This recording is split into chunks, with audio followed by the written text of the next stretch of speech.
4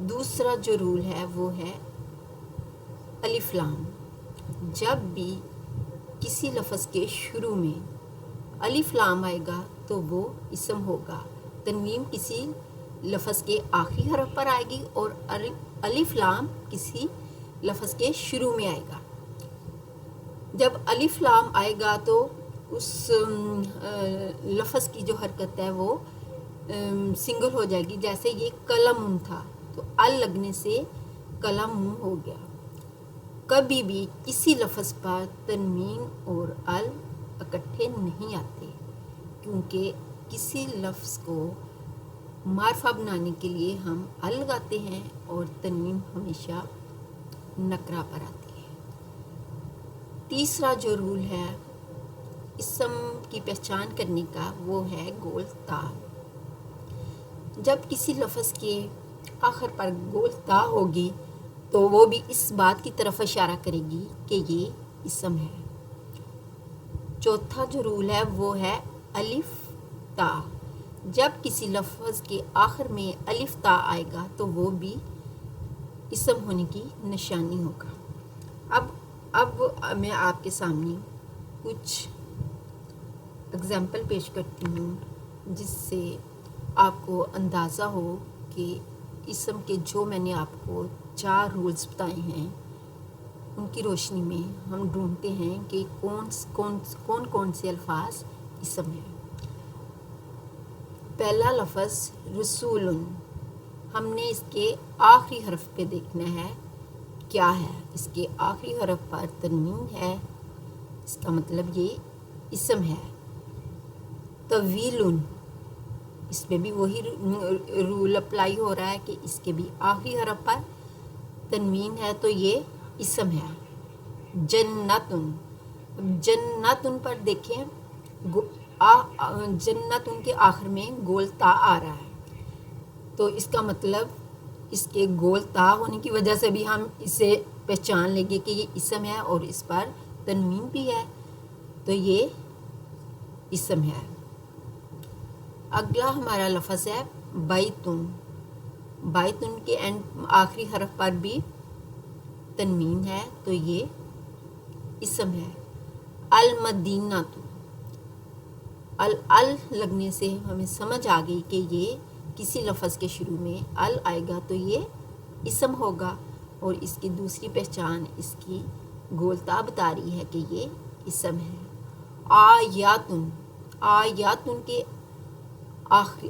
آخر میں بھی گولتا ہے جو کہ اس بات کی طرف اشارہ کر رہی ہے کہ یہ اسم ہے. المسلم. المسلم اس میں دیکھیں کہ اس کے شروع میں ال آ گیا ہے جو کہ اس بات کی طرف اشارہ کر رہی ہے کہ یہ اسم ہے. حبن، آخری لفظ پر تنوین. عزیز، آخری لفظ پر تنوین. الکتاب، لفظ کے شروع میں ال آ گیا ہے. سریعن، یہ بھی اسم ہے، اس کی تنوین بتا رہی ہے کہ یہ اسم ہے. مکاتو، جی یہ گولتا بتا رہی ہے کہ یہ اسم ہے.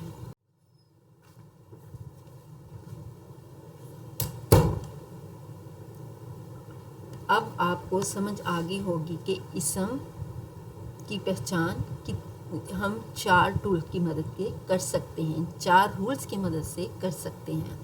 وہ ٹولز اور وہ رولز میں نے آپ کو بڑی ڈیٹیل سے سمجھا دی ہیں. اب یہ آپ کا ہوم ورک ہے کہ آپ اپنے گھر میں موجود چیزوں کو اور اپنے عزیزوں کا آپ کے نام کو، اپنی فیملی میں جتنے بھی ممبرز ہیں ان کے نام کو عربک میں اعراب لگا کر اس کو اسم بنائیں. جیسے اب آپ کا نام عائشہ ہے تو آپ اس کو عربی میں کیسے اسم بنائیں گی؟ عائشہ تم. اگر کوئی خالد ہے تو آپ کہیں گی خالدن. اس طرح اور جو چیزیں ہمارے ارد گرد ایسے بہت سے اسم ہیں، الفاظ ہیں جو کہ عربک ہیں لیکن ہم وہ اردو میں استعمال کرتے ہیں، جیسے قلم، کتاب، مدرسہ. ان سب کو آپ اعراب لگا کر ان کے شروع میں الف لام لگائیں اور کچھ کے شروع اینڈ پر تنوین لگائیں اور کچھ کے اینڈ پر گول تا لگائیں، الف تا لگائیں اور مختلف آپ اسم بنانے کی کوشش کریں۔ اس کے علاوہ آپ قرآن مجید کھول لیں، اس میں ڈھونڈیں کہ ان چاروں رولز کے تحت کون کون سے الفاظ آتے ہیں جو کہ اسم کہلائیں گے۔ اب میں اپنے لیکچر کو سمرائز کرتی ہوں اور میں آپ کو بتاتی ہوں کہ آج کے لیسن میں میں نے آپ کو کیا سمجھانے کی کوشش کی۔ میں نے آج آپ کو اسم جو کہ قرآن مجید میں سب سے زیادہ تعداد میں پائے جاتے ہیں وہ سمجھانے کی کوشش کی کہ ہر وہ لفظ جس کے آخر میں تنوین ہو وہ اسم ہوگا، ہر وہ لفظ جس کے شروع میں الف لام ہوگا وہ بھی اسم ہوگا، ہر وہ لفظ جس کا آخر میں گول تا ہوگی وہ بھی اسم ہوگا، اور ہر وہ لفظ جس کے آخر میں الف تا ہوگا وہ بھی اسم ہوگا۔ اسی کے ساتھ اب میں آپ سے اجازت چاہتی ہوں۔ اللہ حافظ۔